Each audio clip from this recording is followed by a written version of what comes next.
Naquela cova há muito mais do que os restos de alguém. Há sonhos desmoronados e vidas ceifadas, e há mistérios, tantos mistérios que você nem imagina. Escute agora os relatos assustadores e intrigantes que só um coveiro com 30 anos de experiência e um dom único poderia nos trazer. Sim, ele também fala com os mortos. Os espíritos param ao meu lado enquanto eu trabalho, mas isso já não me incomoda há muitos anos. Depois que você aprende a dividir o seu espaço com os mortos, lidar com eles é por vezes mais fácil do que lidar com os vivos. Para mim, eles são amigos agora, e o medo ficou no passado. Boa noite a todos. Eu me chamo Alex Wong e trabalho como coveiro há tanto tempo que já perdi a conta. A minha principal atividade tem sido a exumação de corpos, e já faço isso há uns 30 anos. Muitas vezes, meus serviços são solicitados quando o governo decide abrir espaço para o desenvolvimento. Um desses projetos ocorreu no ano de 2013, com a construção de uma rodovia de 8 faixas que cortou o cemitério de Bukit Brown, em Singapura. Precisávamos mover mais de 250 túmulos para o novo terreno, mas os mortos nem sempre estão prontos ou dispostos a se mover. Há vezes que eu os ouço chorar enquanto eu cavo seus túmulos. Na noite que eu trabalhava na cova de um senhor que morreu em 1949, eu senti a brisa que costumava bater quando os espíritos se agitam. Sem qualquer cerimônia, ouvi uma voz cansada e nitidamente contrariada. Por que vocês estão cavando meu túmulo? Eu fiquei aqui por tanto tempo. Por que você está me expulsando agora? Eu senti um aperto ao ouvir estes lamentos. Eu até tentei imaginar como seria se eu acordasse no meio da noite com alguém abrindo um buraco no meu quarto. Nunca tinha ouvido este espírito em particular, mas respondi apenas com a verdade. Esta terra pertence ao governo e eles a querem de volta. Eu não tenho escolha. Perdoe-me. Com o tempo, aprendi a lidar com esta situação. Meu método e como um processo de dar e receber. Antes de cavar, eu geralmente rezo e peço permissão ao espírito para mover a sua morada. Após as orações, acendo uma vela que deixo acesa ao lado do túmulo até concluir o trabalho. Eu acho que sou recompensado, pois raramente eu escuto ou vejo protestos dos mortos. Hoje, eu sei que eles estão perdidos, mas não querem nos fazer mal. Alguns colegas parecem não se importar, mas para mim, o respeito aos que se foram é uma lei que eu não ouso quebrar. Não podemos brincar com espíritos. Muitos não acreditam, mas eu sei que desrespeitá-los pode ser perigoso. Eu ou os meus familiares podemos ficar doentes. Coisas podem acontecer. Aos 54 anos, estimo que já cavei mais de 4.000 túmulos.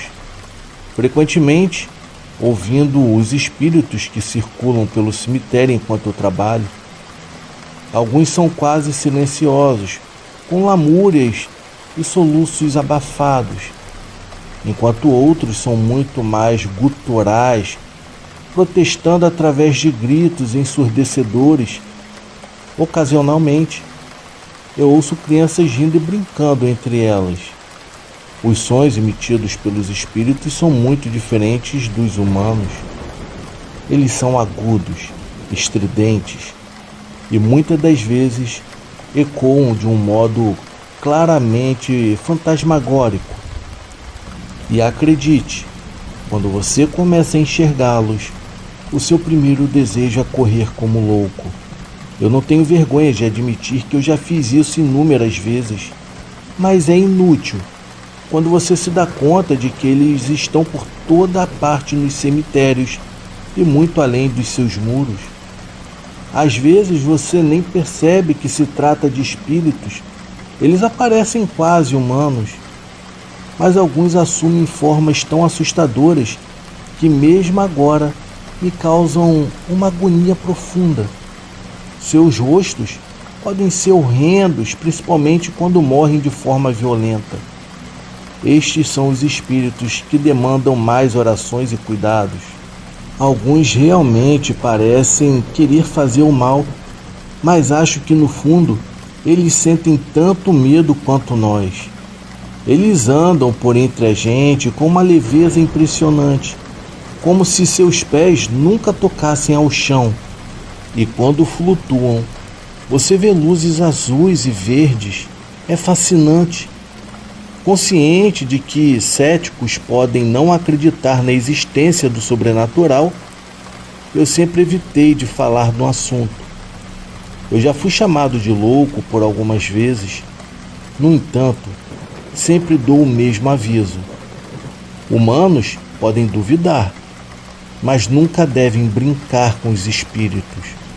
Nós temos carne e sangue, enquanto eles não têm. Eles são desprovidos dos sentimentos terrenos e o apego à vida pode ser violento em quem a perdeu. Você ousa perturbá-los? Eu não. E digo, isso com conhecimento de causa. Jamais vou me esquecer de quando eu fui punido. Uma vez, há muitos anos, em um momento de fraqueza, ao exumar o corpo de uma senhora recém-falecida, notei reluzir em seu braço direito um bracelete com uma grande pedra de jade. Sem pensar muito, eu peguei aquele bracelete e o meti no meu bolso. Mais tarde, eu o vendi por um bom preço. Esse foi o meu primeiro e último erro na vida. O espírito veio me procurar nos dias seguintes e me lembro como se fosse hoje. Eu estava dormindo ao lado da minha esposa quando acordei com uma batida leve na porta do quarto. Não me levantei imediatamente, acreditando que meu filho entraria pela porta. Mas segundos depois, 3 batidas muito fortes me fizeram pular da cama. A minha esposa também acordou assustada. Eu caminhei lentamente até a porta e quando a abri, me deparei com um espectro feminino me encarando. Ela desapareceu sem dizer nada, mas logo me veio à cabeça um maldito bracelete de jade. Eu voltei para a cama, tranquilizando a minha esposa, mas não consegui mais pegar no sono. Na manhã seguinte, o meu filho levantou e veio ao nosso quarto chorando. Eu perguntei o que havia acontecido e ele me contou apavorado que havia uma velhinha sentada na cama dele. Quando fui até o seu quarto, vi mais que um espectro.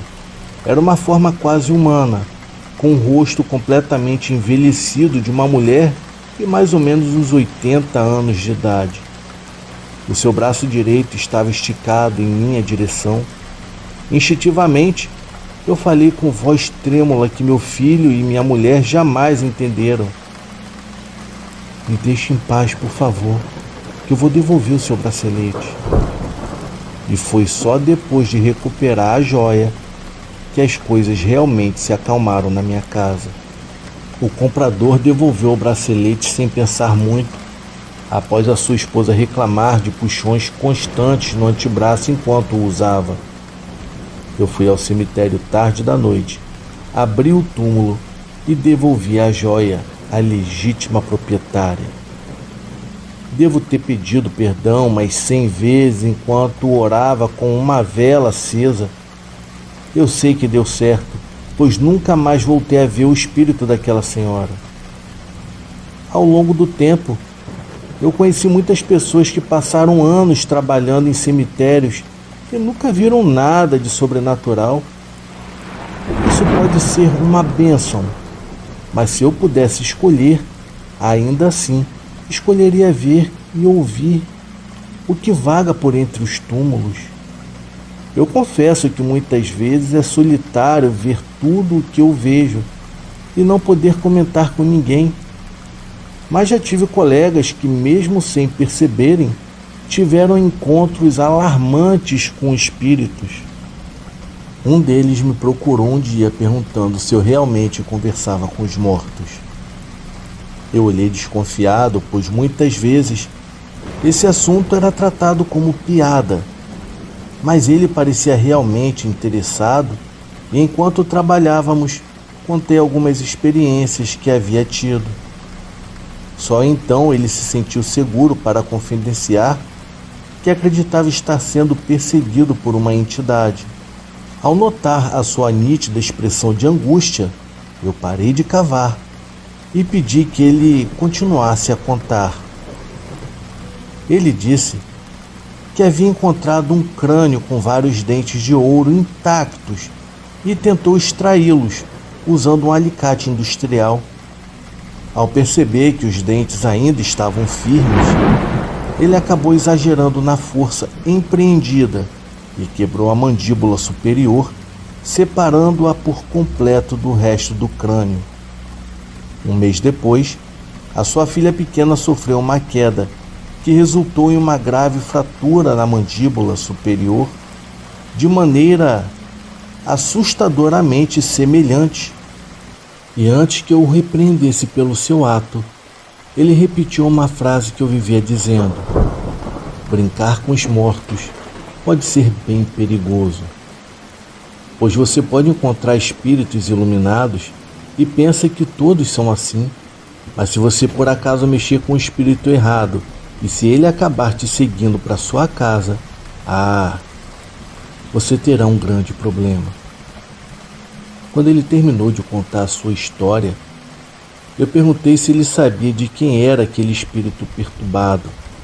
Ele então apontou para uma área do cemitério, onde homens ricos eram enterrados antigamente. Curiosamente, aquela era a única área do cemitério que ainda me dava calafrios.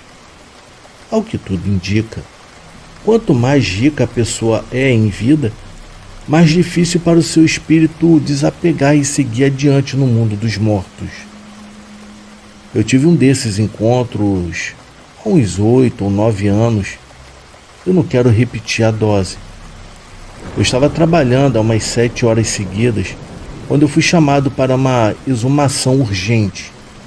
Ventava muito naquela noite e as minhas mãos congelavam, mas uma família tradicional estava pagando quase o dobro por aquele serviço de emergência. Eu perguntei ao meu chefe que tipo de emergência poderia haver em mudar os restos de alguém na calada da noite, e sem saber das coisas que eu já havia presenciado no cemitério, ele me respondeu de uma forma irônica que a viúva deveria estar enlouquecida, pois insistia que o próprio defunto a visitou em um sonho e pediu para o mudar de cova. Quando eu ouvi aquilo, eu não achei graça nenhuma, pois eu já imaginava que tudo isso iria me dar trabalho. E a coisa era tão importante que, sem os outros coveiros disponíveis, o meu chefe se prontificou a me ajudar. Mas ele, que era completamente cético, ficou o tempo todo rindo e debochando da viúva, enquanto eu cavava. Quando eu concluí o trabalho, eu encontrei um caixão reluzente e bem conservado, com madeiras nobres que deixavam claro ter custado uma pequena fortuna. O trabalho envolvia mudar o caixão e seu conteúdo de lugar, e eu não precisava retirar os restos e depositar em uma urna como fazia normalmente. Mas foi aqui que as coisas realmente saíram de controle. Eu olhei para o meu chefe e pedi para que ele me ajudasse a mover o caixão. Meio contrariado, ele colocou um par de luvas e desceu cuidadosamente. Logo percebemos que não seria fácil. O caixão era muito pesado para apenas 2 homens carregarem. Então eu disse a ele que seria melhor continuarmos no dia seguinte, quando houvessem outros coveiros para ajudar, mas ele não queria desistir. Não demorou muito para uma voz assustadora ecoar no fundo da cova. Andem logo, seus incompetentes. O meu chefe me olhou pálido, porém ainda estava cético, e me perguntou por que eu havia dito aquilo. Eu respondi para ele calmamente que não havia sido eu. Ele então começou a rir nervosamente enquanto se afastava da cova. Foi nesse instante que uma mão completamente fria o empurrou violentamente. Eu estava a metros de distância, mas eu pude sentir a mesma mão fria me empurrando também, e ambos caímos no chão gelado ao mesmo tempo. Foi então que sussurros assustadores invadiam os meus ouvidos ameaçadoramente. Rapidamente, eu recorri ao melhor método para acalmar assombrações. Eu me ajoelhei e comecei a orar. O meu chefe, que nunca havia rezado na vida, instintivamente se ajoelhou do outro lado, implorando para que aquele espírito nos deixasse em paz. Minutos depois, o silêncio voltou a reinar. Eu me levantei e não tive dúvidas em perguntar: agora você acredita, né? Ele tremia tanto que parecia prestes a desmaiar, mas se levantou rapidamente, ajeitou o casaco e disse com uma estranha entonação na voz: amanhã você continua. Depois saiu apressado. Para mim ficou claro que o meu chefe não quis dar o braço a torcer, mas depois disso, ele nunca mais chegou perto daquele túmulo. Não me entenda errado. Eu não vejo espíritos vagando o tempo todo. Estas histórias aconteceram ao longo de décadas, e no início eu até tive dificuldades em aceitar que eu tinha o estranho dom de conversar com gente morta.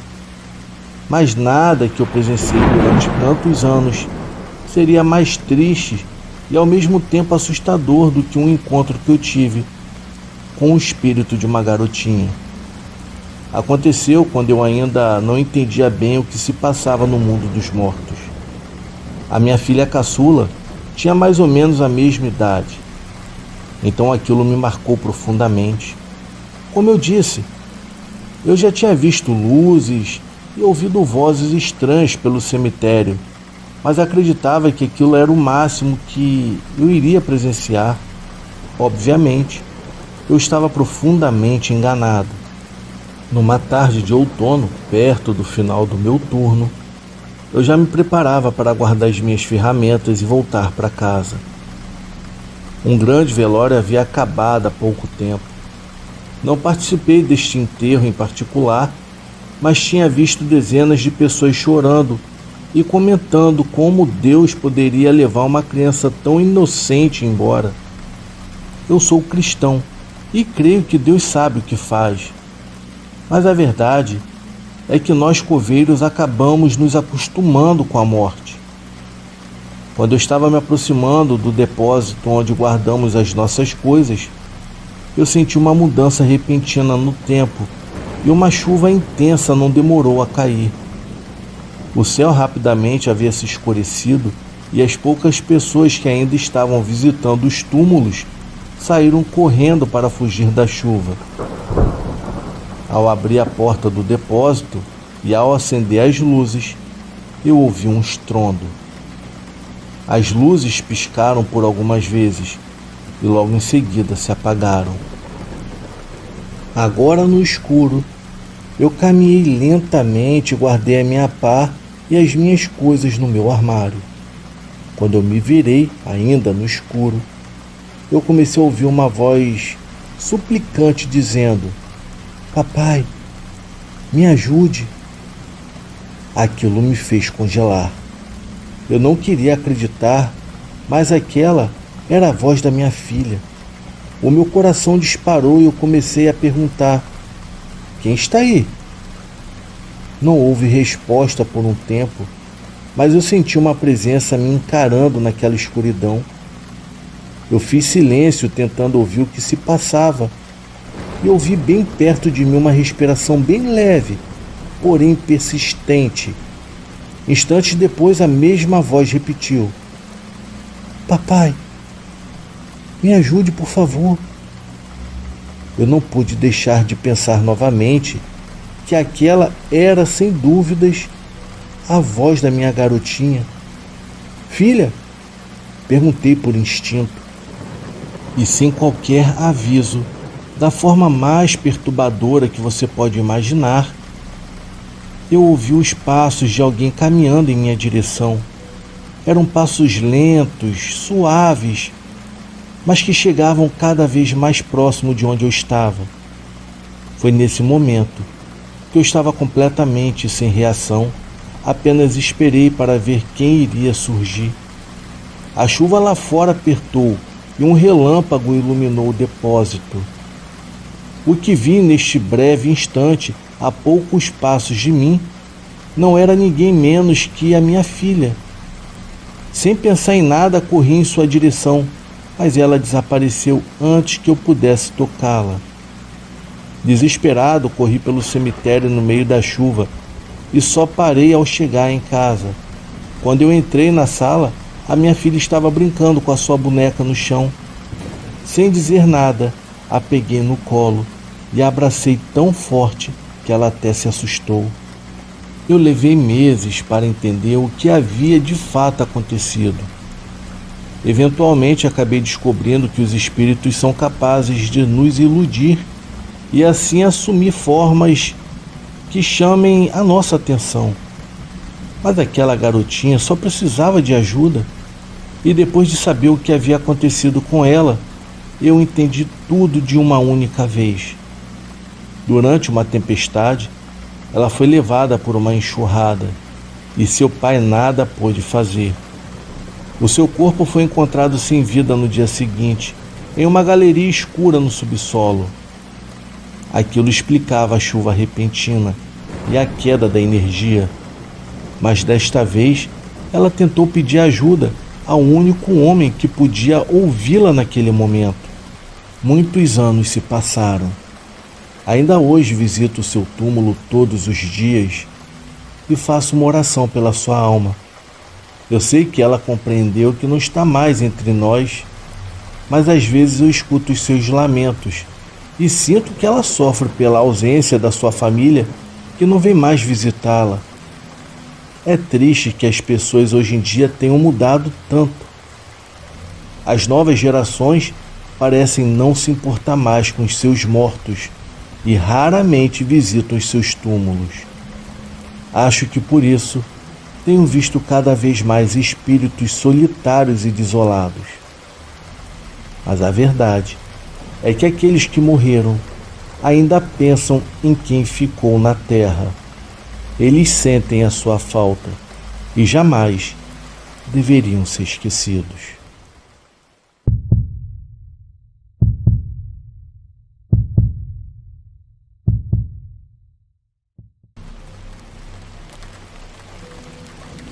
Naquela cova há muito mais do que os restos de alguém.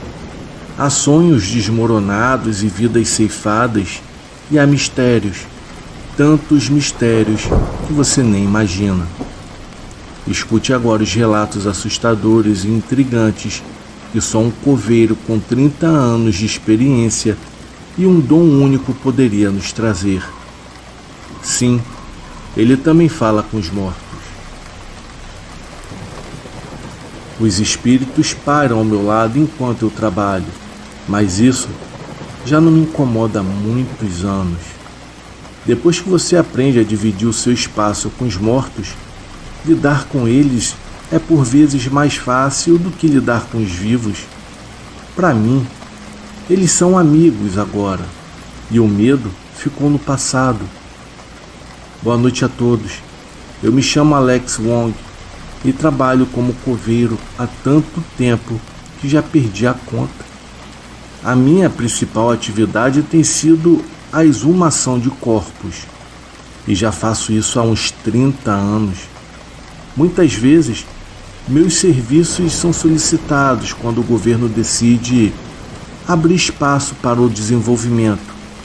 Um desses projetos ocorreu no ano de 2013, com a construção de uma rodovia de 8 faixas que cortou o cemitério de Bukit Brown, em Singapura.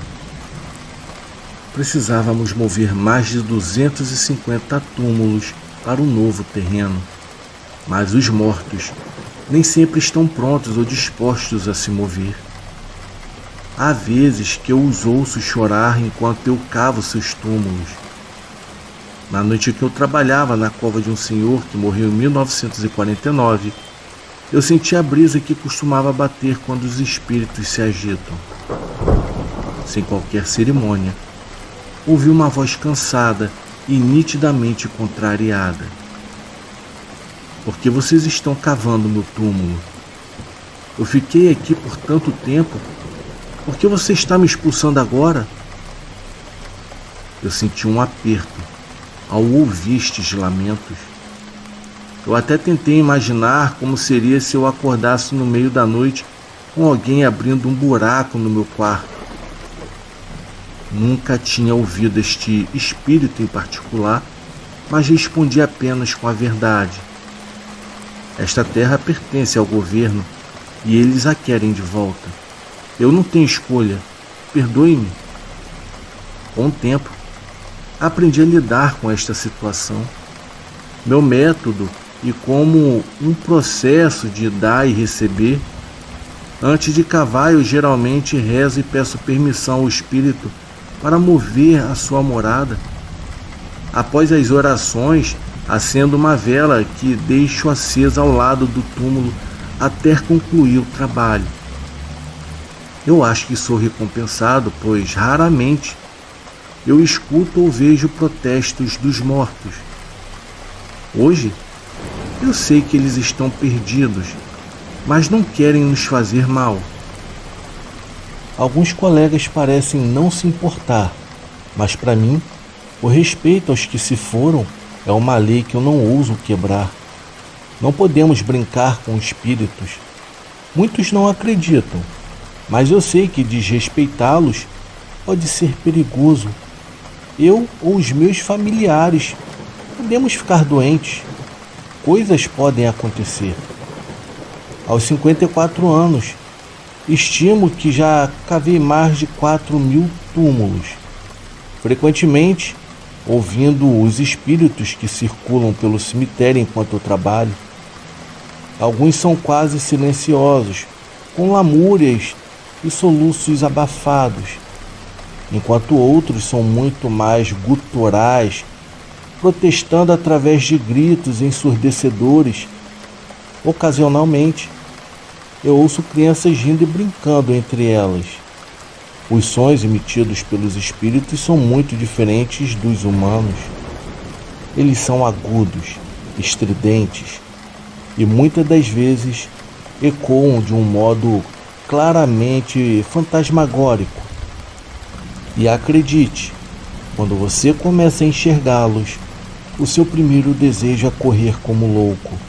Eu não tenho vergonha de admitir que eu já fiz isso inúmeras vezes, mas é inútil quando você se dá conta de que eles estão por toda a parte nos cemitérios e muito além dos seus muros.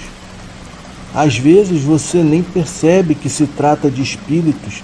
Eles aparecem quase humanos, mas alguns assumem formas tão assustadoras que mesmo agora me causam uma agonia profunda. Seus rostos podem ser horrendos, principalmente quando morrem de forma violenta. Estes são os espíritos que demandam mais orações e cuidados. Alguns realmente parecem querer fazer o mal, mas acho que no fundo eles sentem tanto medo quanto nós. Eles andam por entre a gente com uma leveza impressionante, como se seus pés nunca tocassem ao chão. E quando flutuam, você vê luzes azuis e verdes. É fascinante. Consciente de que céticos podem não acreditar na existência do sobrenatural, eu sempre evitei de falar no assunto. Eu já fui chamado de louco por algumas vezes. No entanto, sempre dou o mesmo aviso. Humanos podem duvidar, mas nunca devem brincar com os espíritos. Nós temos carne e sangue, enquanto eles não têm. Eles são desprovidos dos sentimentos terrenos e o apego à vida pode ser violento em quem a perdeu. Você ousa perturbá-los? Eu não. E digo, isso com conhecimento de causa. Jamais vou me esquecer de quando eu fui punido. Uma vez, há muitos anos, em um momento de fraqueza, ao exumar o corpo de uma senhora recém-falecida, notei reluzir em seu braço direito um bracelete com uma grande pedra de jade. Sem pensar muito, eu peguei aquele bracelete e o meti no meu bolso. Mais tarde, eu o vendi por um bom preço. Esse foi o meu primeiro e último erro na vida. O espírito veio me procurar nos dias seguintes e me lembro como se fosse hoje. Eu estava dormindo ao lado da minha esposa quando acordei com uma batida leve na porta do quarto. Não me levantei imediatamente, acreditando que meu filho entraria pela porta. Mas segundos depois, 3 batidas muito fortes me fizeram pular da cama. A minha esposa também acordou assustada. Eu caminhei lentamente até a porta e quando a abri, me deparei com um espectro feminino me encarando. Ela desapareceu sem dizer nada, mas logo me veio à cabeça um maldito bracelete de jade. Eu voltei para a cama, tranquilizando a minha esposa, mas não consegui mais pegar no sono. Na manhã seguinte, o meu filho levantou e veio ao nosso quarto chorando. Eu perguntei o que havia acontecido e ele me contou apavorado que havia uma velhinha sentada na cama dele. Quando fui até o seu quarto, vi mais que um espectro. Era uma forma quase humana, com o rosto completamente envelhecido de uma mulher de mais ou menos uns 80 anos de idade. O seu braço direito estava esticado em minha direção. Instintivamente, eu falei com voz trêmula que meu filho e minha mulher jamais entenderam. Me deixe em paz, por favor, que eu vou devolver o seu bracelete. E foi só depois de recuperar a joia que as coisas realmente se acalmaram na minha casa. O comprador devolveu o bracelete sem pensar muito, após a sua esposa reclamar de puxões constantes no antebraço enquanto o usava. Eu fui ao cemitério tarde da noite, abri o túmulo e devolvi a joia à legítima proprietária. Devo ter pedido perdão mais 100 vezes enquanto orava com uma vela acesa. Eu sei que deu certo, pois nunca mais voltei a ver o espírito daquela senhora. Ao longo do tempo, eu conheci muitas pessoas que passaram anos trabalhando em cemitérios e nunca viram nada de sobrenatural. Isso pode ser uma bênção, mas se eu pudesse escolher, ainda assim, escolheria ver e ouvir o que vaga por entre os túmulos. Eu confesso que muitas vezes é solitário ver tudo o que eu vejo e não poder comentar com ninguém. Mas já tive colegas que, mesmo sem perceberem, tiveram encontros alarmantes com espíritos. Um deles me procurou um dia perguntando se eu realmente conversava com os mortos. Eu olhei desconfiado, pois muitas vezes esse assunto era tratado como piada, mas ele parecia realmente interessado e enquanto trabalhávamos, contei algumas experiências que havia tido. Só então ele se sentiu seguro para confidenciar que acreditava estar sendo perseguido por uma entidade. Ao notar a sua nítida expressão de angústia, eu parei de cavar e pedi que ele continuasse a contar. Ele disse que havia encontrado um crânio com vários dentes de ouro intactos e tentou extraí-los, usando um alicate industrial. Ao perceber que os dentes ainda estavam firmes, ele acabou exagerando na força empreendida e quebrou a mandíbula superior, separando-a por completo do resto do crânio. Um mês depois, a sua filha pequena sofreu uma queda que resultou em uma grave fratura na mandíbula superior, de maneira assustadoramente semelhante. E antes que eu o repreendesse pelo seu ato, ele repetiu uma frase que eu vivia dizendo: brincar com os mortos pode ser bem perigoso, pois você pode encontrar espíritos iluminados e pensa que todos são assim, mas se você por acaso mexer com o espírito errado e se ele acabar te seguindo para sua casa, você terá um grande problema. Quando ele terminou de contar a sua história, eu perguntei se ele sabia de quem era aquele espírito perturbado. Ele então apontou para uma área do cemitério, onde homens ricos eram enterrados antigamente. Curiosamente, aquela era a única área do cemitério que ainda me dava calafrios. Ao que tudo indica, quanto mais rica a pessoa é em vida, mais difícil para o seu espírito desapegar e seguir adiante no mundo dos mortos. Eu tive um desses encontros há uns 8 ou 9 anos. Eu não quero repetir a dose. Eu estava trabalhando há umas 7 horas seguidas, quando eu fui chamado para uma exumação urgente. Ventava muito naquela noite e as minhas mãos congelavam, mas uma família tradicional estava pagando quase o dobro por aquele serviço de emergência.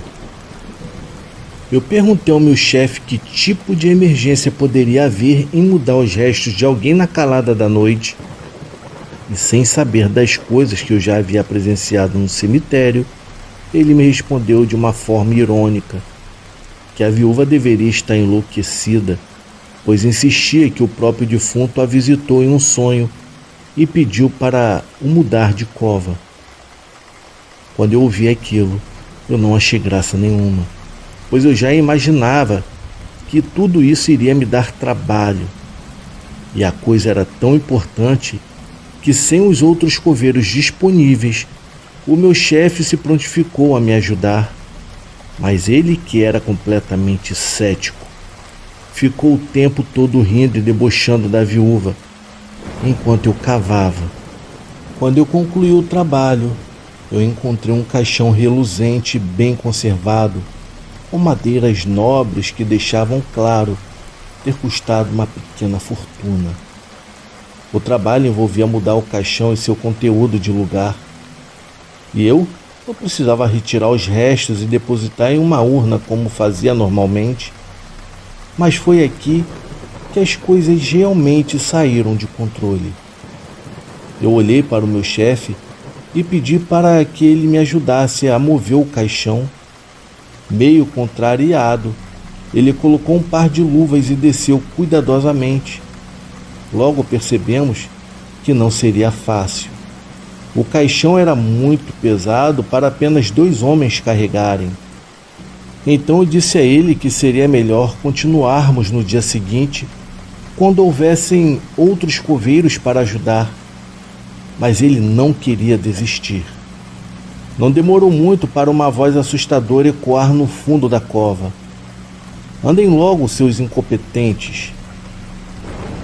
O meu chefe me olhou pálido, porém ainda estava cético, e me perguntou por que eu havia dito aquilo.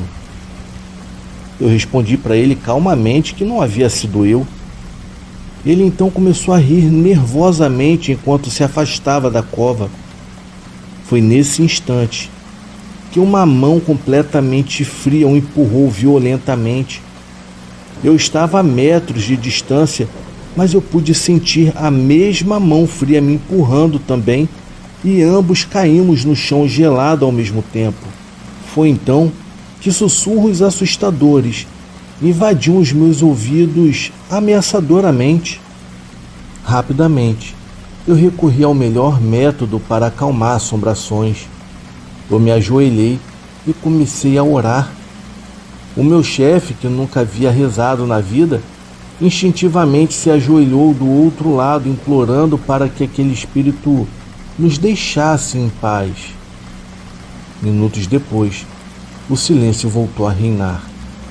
Eu me levantei e não tive dúvidas em perguntar: agora você acredita, né? Ele tremia tanto que parecia prestes a desmaiar, mas se levantou rapidamente, ajeitou o casaco e disse com uma estranha entonação na voz: amanhã você continua. Depois saiu apressado. Para mim ficou claro que o meu chefe não quis dar o braço a torcer, mas depois disso, ele nunca mais chegou perto daquele túmulo. Não me entenda errado, eu não vejo espíritos vagando o tempo todo. Estas histórias aconteceram ao longo de décadas, e no início eu até tive dificuldades em aceitar que eu tinha o estranho dom de conversar com gente morta. Mas nada que eu presenciei durante tantos anos seria mais triste e ao mesmo tempo assustador do que um encontro que eu tive com o espírito de uma garotinha. Aconteceu quando eu ainda não entendia bem o que se passava no mundo dos mortos. A minha filha caçula tinha mais ou menos a mesma idade. Então aquilo me marcou profundamente. Como eu disse, eu já tinha visto luzes e ouvido vozes estranhas pelo cemitério, mas acreditava que aquilo era o máximo que eu iria presenciar. Obviamente, eu estava profundamente enganado. Numa tarde de outono, perto do final do meu turno, eu já me preparava para guardar as minhas ferramentas e voltar para casa. Um grande velório havia acabado há pouco tempo. Não participei deste enterro em particular, mas tinha visto dezenas de pessoas chorando e comentando como Deus poderia levar uma criança tão inocente embora. Eu sou cristão e creio que Deus sabe o que faz. Mas a verdade é que nós coveiros acabamos nos acostumando com a morte. Quando eu estava me aproximando do depósito onde guardamos as nossas coisas, eu senti uma mudança repentina no tempo e uma chuva intensa não demorou a cair. O céu rapidamente havia se escurecido e as poucas pessoas que ainda estavam visitando os túmulos saíram correndo para fugir da chuva. Ao abrir a porta do depósito e ao acender as luzes, eu ouvi um estrondo. As luzes piscaram por algumas vezes e logo em seguida se apagaram. Agora no escuro, eu caminhei lentamente e guardei a minha pá e as minhas coisas no meu armário. Quando eu me virei, ainda no escuro, eu comecei a ouvir uma voz suplicante dizendo: papai, me ajude. Aquilo me fez congelar. Eu não queria acreditar, mas aquela era a voz da minha filha. O meu coração disparou e eu comecei a perguntar: quem está aí? Não houve resposta por um tempo, mas eu senti uma presença me encarando naquela escuridão. Eu fiz silêncio tentando ouvir o que se passava e ouvi bem perto de mim uma respiração bem leve, porém persistente. Instantes depois a mesma voz repetiu: papai, me ajude, por favor. Eu não pude deixar de pensar novamente que aquela era, sem dúvidas, a voz da minha garotinha. Filha? Perguntei por instinto. E sem qualquer aviso, da forma mais perturbadora que você pode imaginar, eu ouvi os passos de alguém caminhando em minha direção. Eram passos lentos, suaves, mas que chegavam cada vez mais próximo de onde eu estava. Foi nesse momento que eu estava completamente sem reação, apenas esperei para ver quem iria surgir. A chuva lá fora apertou e um relâmpago iluminou o depósito. O que vi neste breve instante, a poucos passos de mim, não era ninguém menos que a minha filha. Sem pensar em nada, corri em sua direção, mas ela desapareceu antes que eu pudesse tocá-la. Desesperado, corri pelo cemitério no meio da chuva e só parei ao chegar em casa. Quando eu entrei na sala, a minha filha estava brincando com a sua boneca no chão. Sem dizer nada, a peguei no colo e a abracei tão forte que ela até se assustou. Eu levei meses para entender o que havia de fato acontecido. Eventualmente acabei descobrindo que os espíritos são capazes de nos iludir e assim assumir formas que chamem a nossa atenção. Mas aquela garotinha só precisava de ajuda, e depois de saber o que havia acontecido com ela, eu entendi tudo de uma única vez. Durante uma tempestade, ela foi levada por uma enxurrada e seu pai nada pôde fazer. O seu corpo foi encontrado sem vida no dia seguinte, em uma galeria escura no subsolo. Aquilo explicava a chuva repentina e a queda da energia. Mas desta vez, ela tentou pedir ajuda ao único homem que podia ouvi-la naquele momento. Muitos anos se passaram. Ainda hoje visito o seu túmulo todos os dias e faço uma oração pela sua alma. Eu sei que ela compreendeu que não está mais entre nós, mas às vezes eu escuto os seus lamentos e sinto que ela sofre pela ausência da sua família que não vem mais visitá-la. É triste que as pessoas hoje em dia tenham mudado tanto. As novas gerações parecem não se importar mais com os seus mortos e raramente visitam os seus túmulos. Acho que por isso tenho visto cada vez mais espíritos solitários e desolados. Mas a verdade é que aqueles que morreram ainda pensam em quem ficou na terra. Eles sentem a sua falta e jamais deveriam ser esquecidos.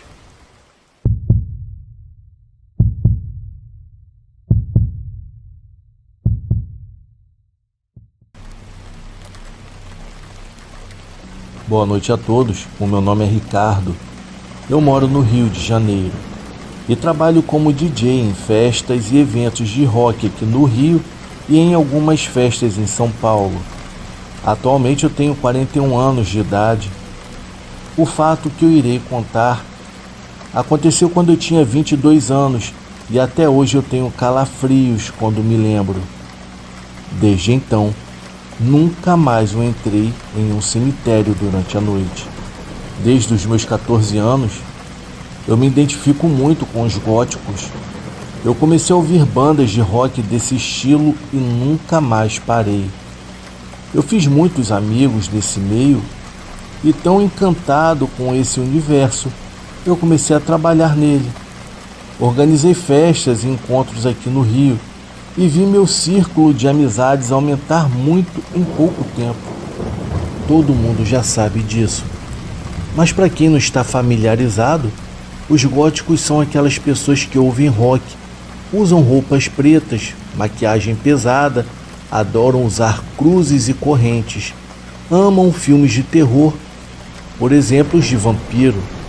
Frequentam também cemitérios, principalmente durante a noite. Muitos góticos odeiam o termo movimento gótico e acham que o mais correto é tendência ou então subcultura, já que ser gótico é mais uma manifestação pessoal do que uma identificação coletiva. Existem góticos que odeiam festas e vivem reclusos, ao contrário da maioria que vive em festas e gosta de andar em grupos. O gótico, na sua essência, tem muito prazer intelectual e, além do gosto pelo mesmo estilo musical, também aprecia literatura gótica e simbolista, pintura renascentista e cinema expressionista. Existem muitos apelos estéticos que chamam a nossa atenção. A lista é muito grande. Então, eu não vou me alongar aqui. Eu e o meu namorado sempre gostamos de frequentar cemitérios. Seja de dia ou de noite, existem 2 grandes cemitérios aqui no Rio de Janeiro. O cemitério do Caju, que, se não me engano, é o maior cemitério do Brasil, e o de São João Batista, mais conhecido como Cemitério das Estrelas, devido ao grande número de famosos sepultados lá. São muitos atores e atrizes, como cantores, escritores, políticos e personalidades em geral. Andar por lá é como caminhar por um museu ao céu aberto. Além dos túmulos desses famosos, ainda existem mausoléus belíssimos de famílias que, mesmo não sendo famosas, capricharam na hora de construir suas moradas eternas. Eu e meu namorado Ramires nos conhecemos lá. Depois de uma festa que só acabou de manhã, um grande grupo de pessoas foi tomar café em uma padaria próxima ao cemitério e depois resolvemos caminhar um pouco por lá. Era um domingo de manhã, bem cinzenta, ao gosto dos góticos. Odiamos dias de sol e no verão eu principalmente odeio sair na rua. Só saio mesmo porque preciso trabalhar. Nesses dias, sempre digo a mim mesmo que se um dia acertar na loteria, nunca mais eu sairia de casa. Ou então, me mudaria para um lugar bem frio e cinzento. Durante esse passeio, tiramos muitas fotos, passeamos bastante e durante uma parada para descansar, ligamos uma pequena caixinha de som e ficamos ali ouvindo músicas e batendo papo. Para nossa surpresa, encontramos um rapaz andando sozinho por lá. A identificação visual foi quase automática, e ao ver aquele rapaz todo de preto e cheio de tatuagens, logo o identificamos como sendo um dos nossos. Ele então se juntou a nós e disse que não havia ido à festa, que estava apenas andando por ali e que fazia isso sempre nas manhãs de domingo. Ele se sentou ao nosso lado e começamos a conversar. Em pouco tempo, já estávamos bem atraídos um pelo outro. Nesse dia trocamos telefone e marcamos de nos encontrar durante a noite. Fomos então ao cinema e não nos desgrudamos mais. Ficamos juntos por quase 6 anos e nosso relacionamento só terminou porque ele precisou se mudar para a Argentina a trabalho.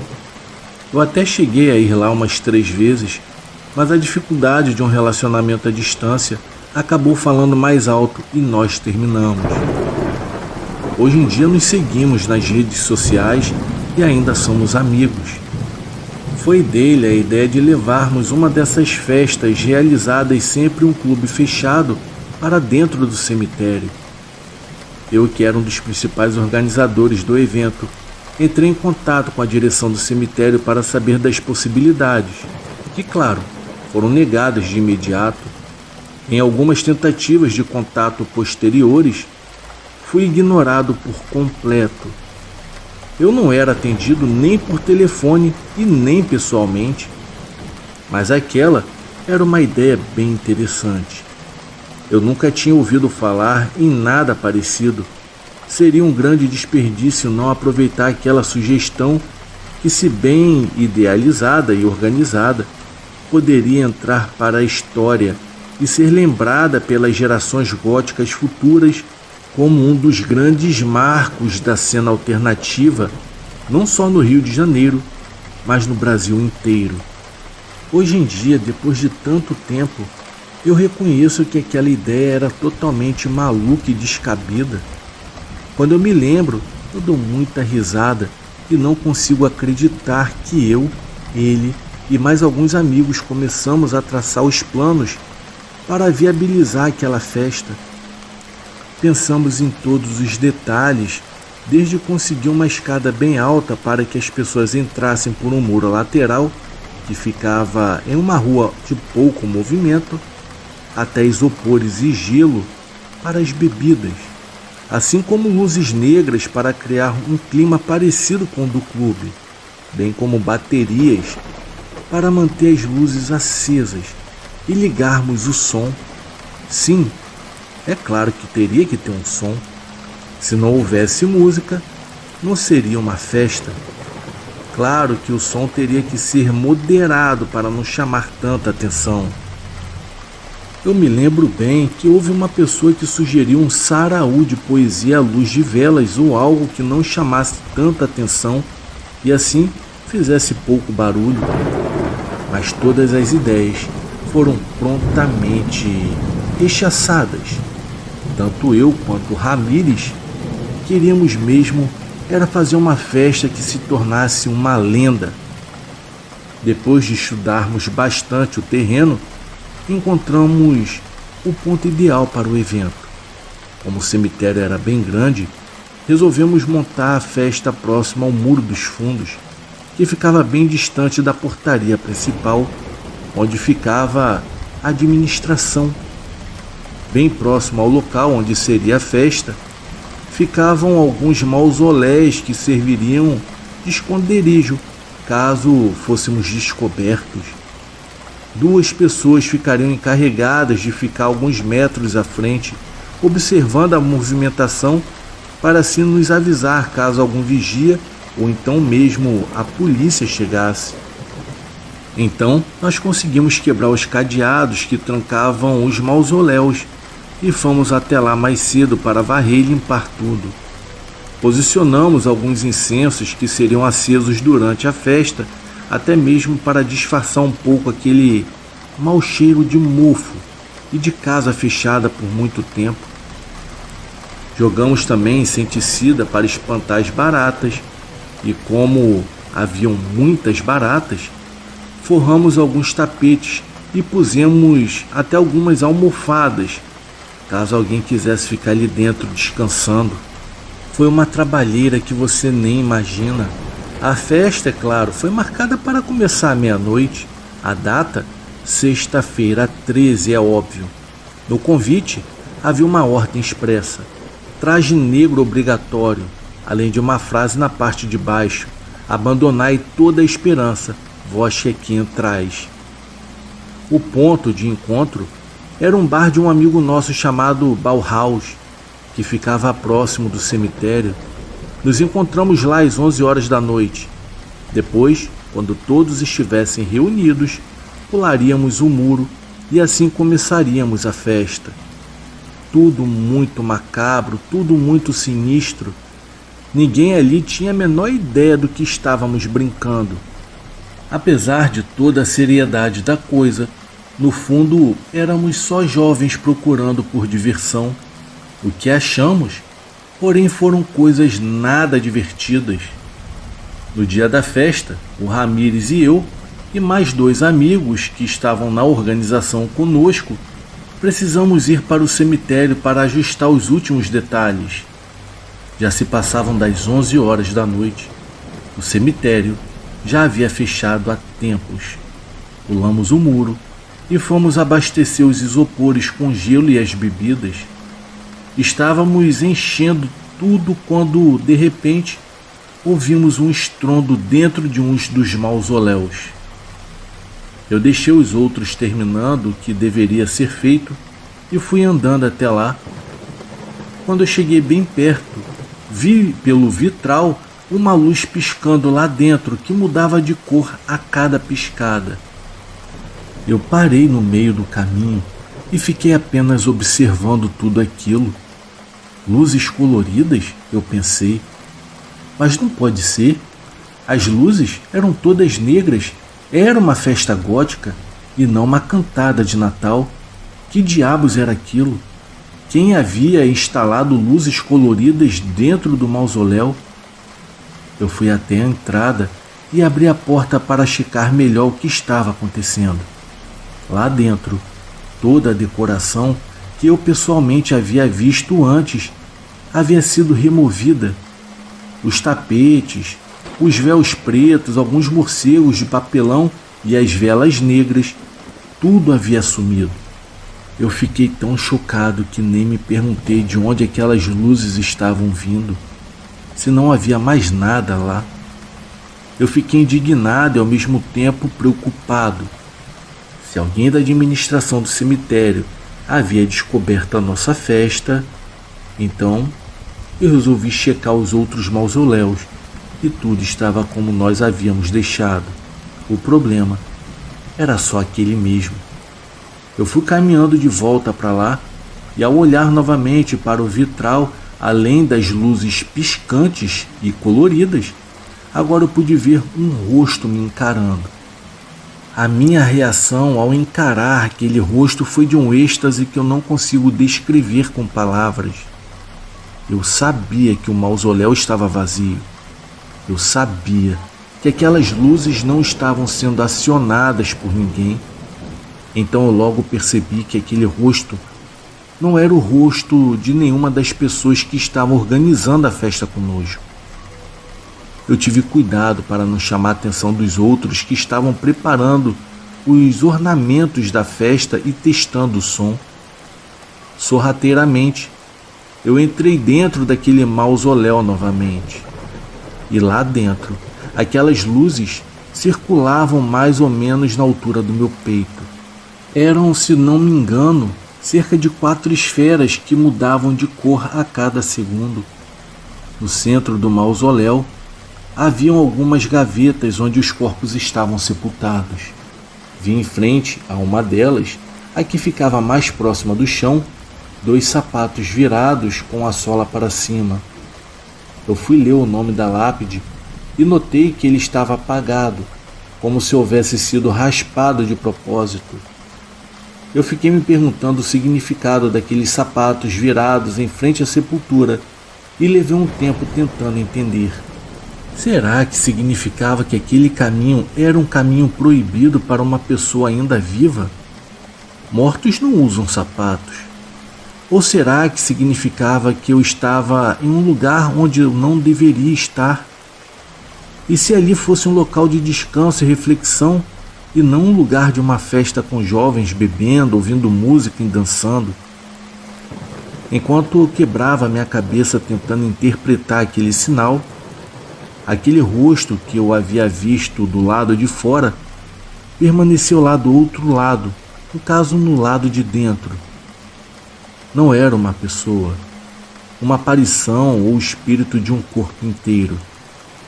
Era só um rosto no vitral e ele me encarava de uma forma que logo percebi que ele estava se sentindo incomodado, invadido por aquilo tudo. As luzes se apagaram e eu acendi uma lanterna que eu carregava no bolso e apontei para o rosto no vitral que continuava lá me encarando. Isso foi o suficiente para eu entender que aquela festa não deveria acontecer. Eu me aproximei do vitral e, olhando nos olhos daquela estranha figura, eu pedi perdão e disse que nada aconteceria ali naquela noite. Eu fui andando então em direção à saída e, ao girar a maçaneta, a porta não abriu. Ali foi o momento em que eu senti o sangue subindo até minha garganta.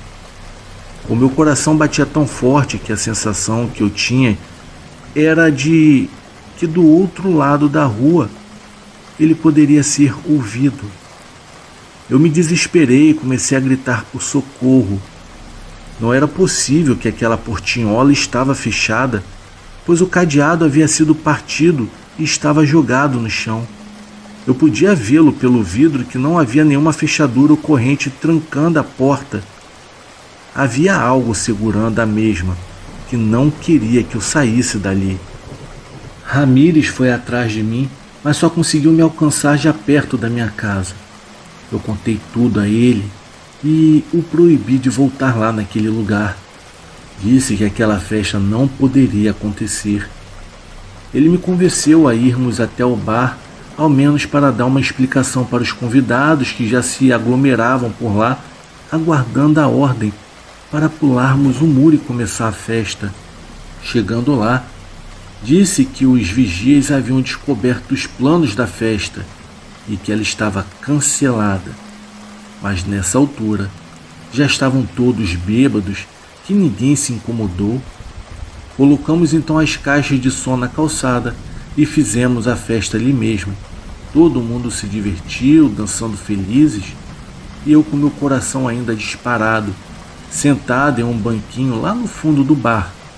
Eu estava tão tenso que eu nem conseguia cumprimentar as pessoas direito. Algumas pessoas ainda voltaram lá no cemitério para buscar as bebidas, e algumas coisas ficaram lá e só foram resgatadas no dia seguinte, durante o dia, é claro. E eu, que até hoje sou uma figura bem conhecida no meio, nunca mais consegui entrar em um cemitério durante a noite. Todas as vezes que no fim da noite os meus amigos iam para lá, eu logo inventava alguma desculpa e ia para um outro lugar. A lição que ficou, ao menos para mim, é de que não devemos incomodar jamais o descanso de ninguém. Ouço muita gente dizendo que o cemitério é apenas um lugar onde cadáveres são enterrados e que à noite não há nada de além de ratos e baratas. E mesmo usando os melhores argumentos do mundo, eu jamais conseguiria convencê-los do contrário. Então, que eles continuem com esse pensamento, e eu desejo que jamais presenciem o que eu vivenciei naquela noite. Eu sei que tudo aquilo foi bem real. Acreditem ou não nesse relato. Boa noite.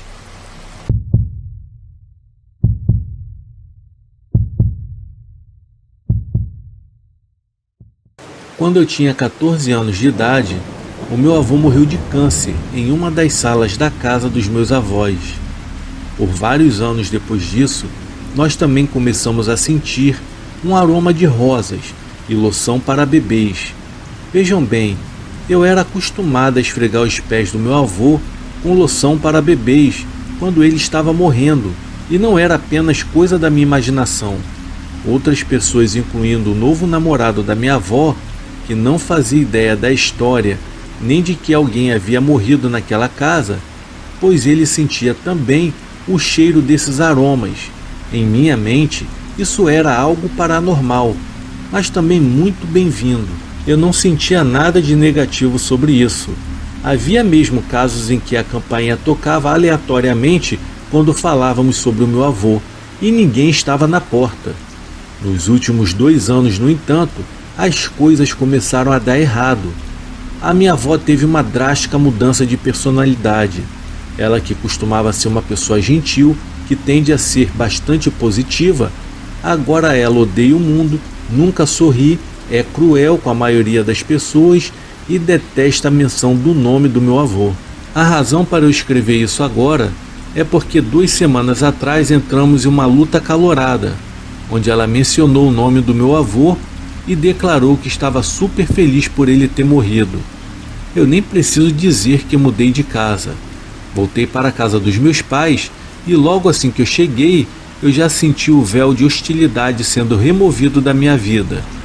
Mas essa história é sobre o que conduziu a essa luta há 2 semanas atrás, o que me deixou com muito medo e cheia de ansiedade. Pois bem, a minha avó começou a comprar itens de feitiçaria e meditação. Eu sempre pensei em meditação como algo positivo. Porém, eu estou começando a me perguntar até onde ela levou isso. Eu sei por minha mãe que a minha avó se aventurou na bruxaria em seus anos de juventude e coisas terríveis aconteceram. Mas essa é uma outra história, e isso é agora.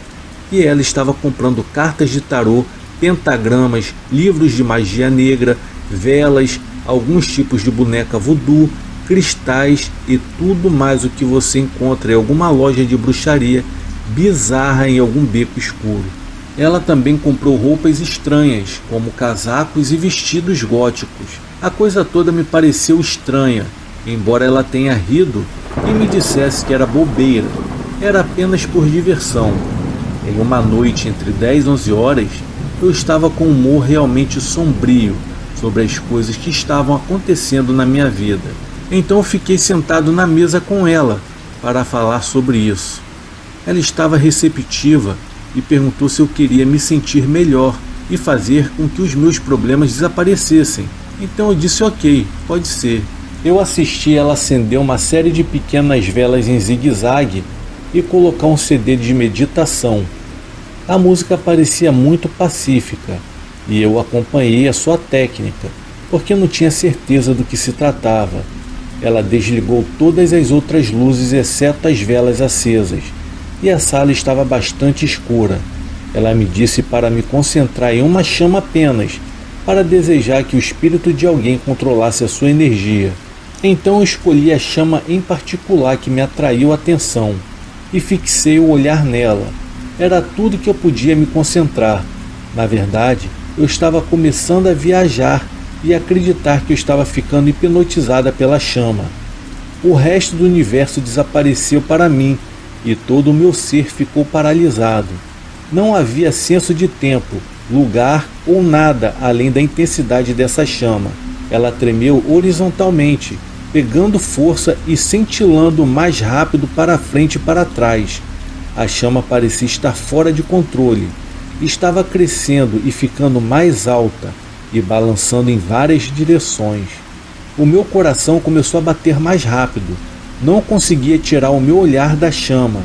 A única coisa que eu percebia além desta chama era que as outras chamas em torno da minha visão periférica estavam pequenas e calmas. Mas a chama que eu estava olhando tão atentamente estava agora em uma espiral descontrolada, elevando-se acima das outras. Nessa hora eu senti medo, mas ainda não podia desviar o olhar. Eu sabia em minha mente que algo não estava certo, então eu reuni força de vontade de virar a cabeça bruscamente para o meu ombro direito. Naquele momento, a chama acendeu em um lampejo que acendeu o lado do meu rosto e iluminou o quarto com intensidade. A minha avó imediatamente saltou de sua meditação surpresa com o ocorrido. Então aquilo se foi e a chama voltou ao normal, com o mesmo tamanho e a mesma calma que as outras. O que foi isso? Lembro-me de perguntar. Ela não me respondeu, apenas ligou a luz do teto, desligou o CD, soprou as velas e essa foi a última coisa que foi dita sobre aquilo. Eu poderia até dizer que ela estava completamente desnorteada, pois ela mudou o assunto para algum problema com o filtro da piscina. Então eu decidi deixar como estava, pois após este incidente, eu acabei me sentindo ainda mais estranha pelas coisas uicanas que tinha pela casa. Comecei a adverti-la de que Deus não gostava dessas coisas, mas ela me ignorou e continuou a dizer que era só para se divertir e que nada daquilo era material de feitiçaria sério. Foi então que coisas estranhas estavam começando a acontecer. Eu não conseguia mais sentir o cheiro de rosas e loção para bebês naquela sala de estar. Eu não sentia mais que estava sendo protegida e consolada pelo espírito do meu avô. Então eu tentei conversar com ela sobre isso, mas ela parecia se concentrar nas coisas negativas sobre ele quando conversávamos. Quase num tom odioso, a sua personalidade como um todo estava muito diferente. Coisas pequenas que ela não costumava não dar bolas estavam deprimindo-na e causando uma explosão hostil.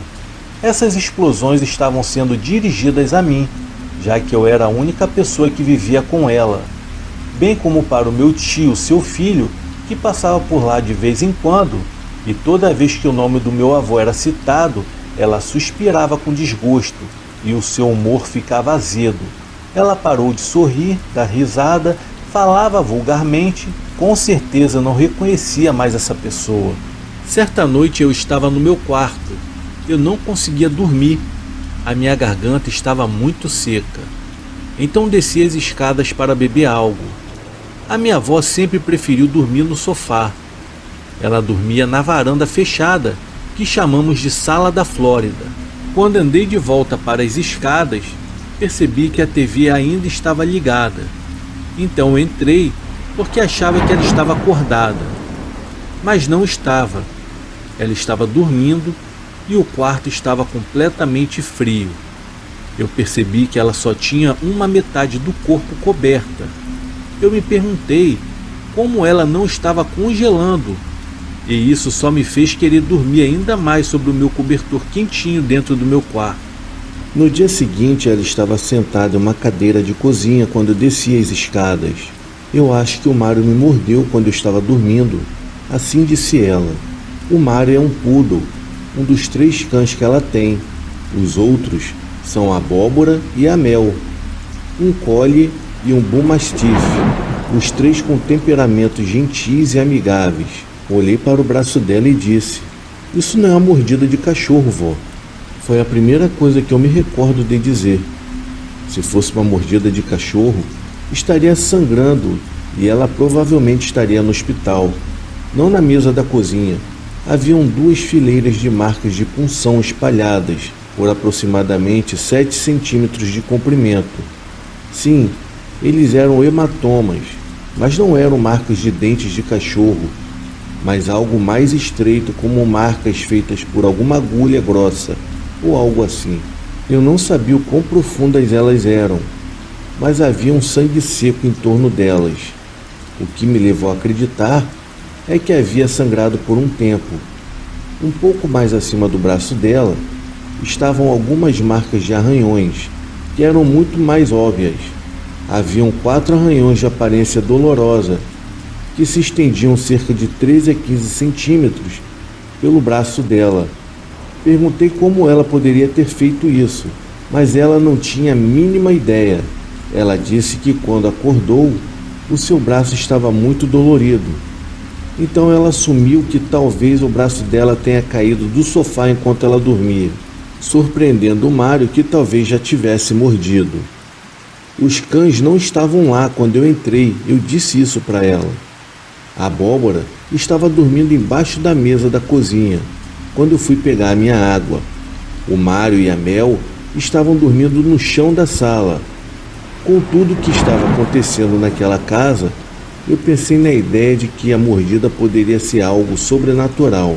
Eu estava tendo maus pressentimentos naquela casa por meses, ouvindo ruídos estranhos e passos, sentindo rajadas de ar gelado e, para completar agora, haviam evidências físicas de algo maligno.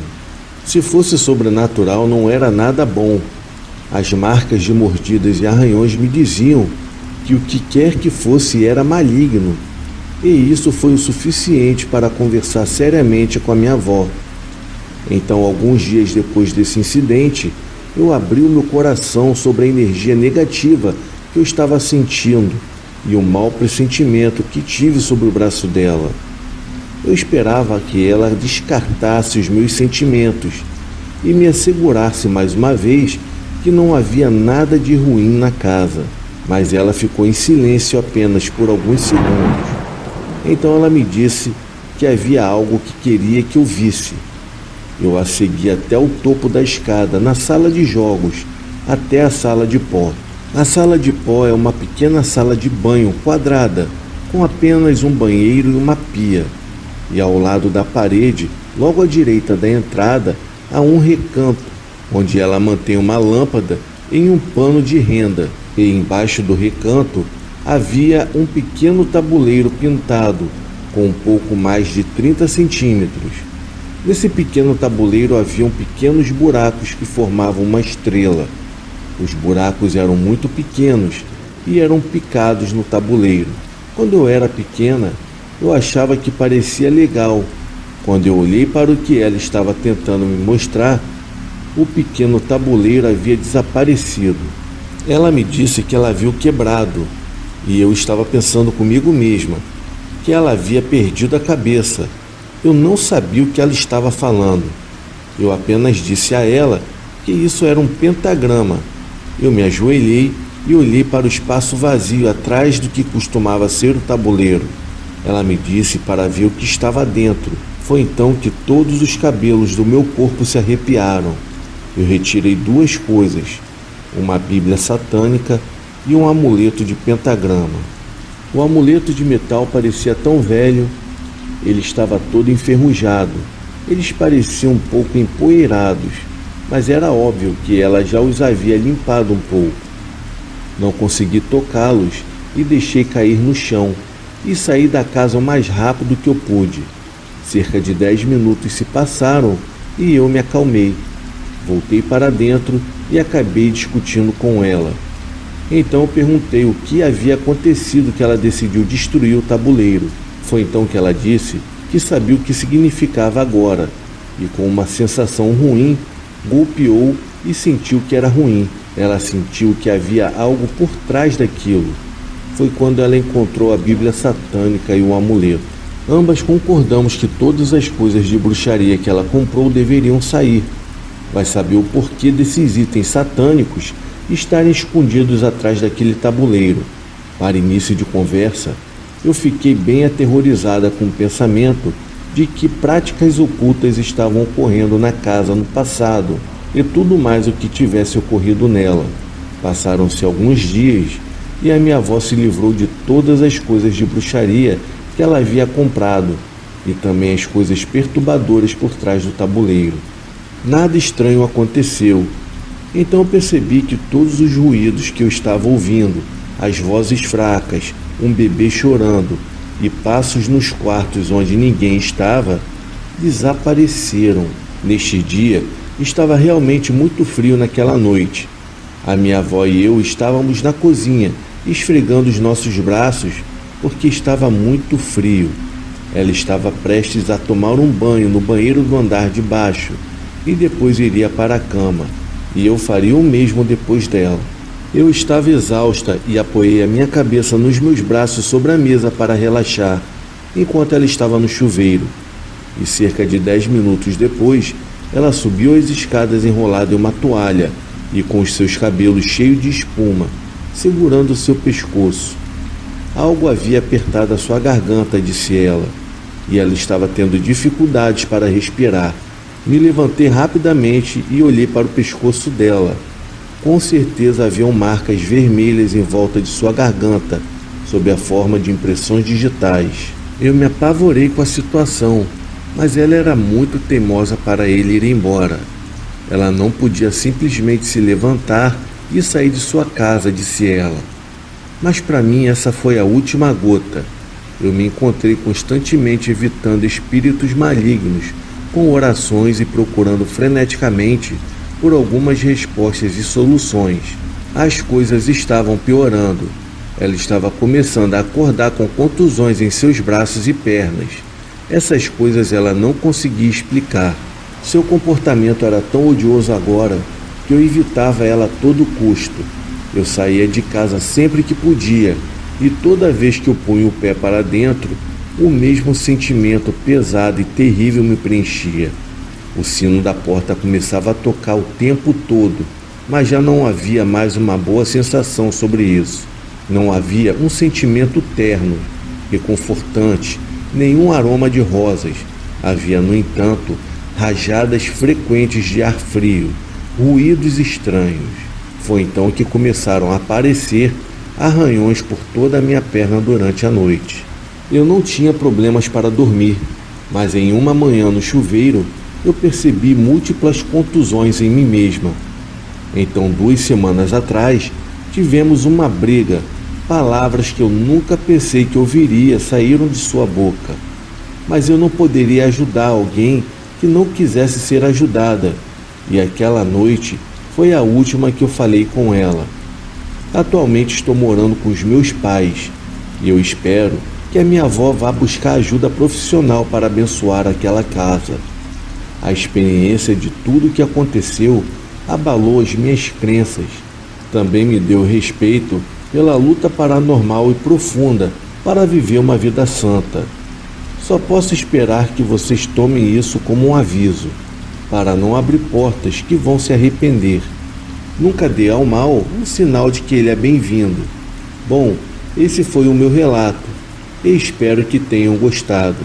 Eu desejo a vocês uma boa noite.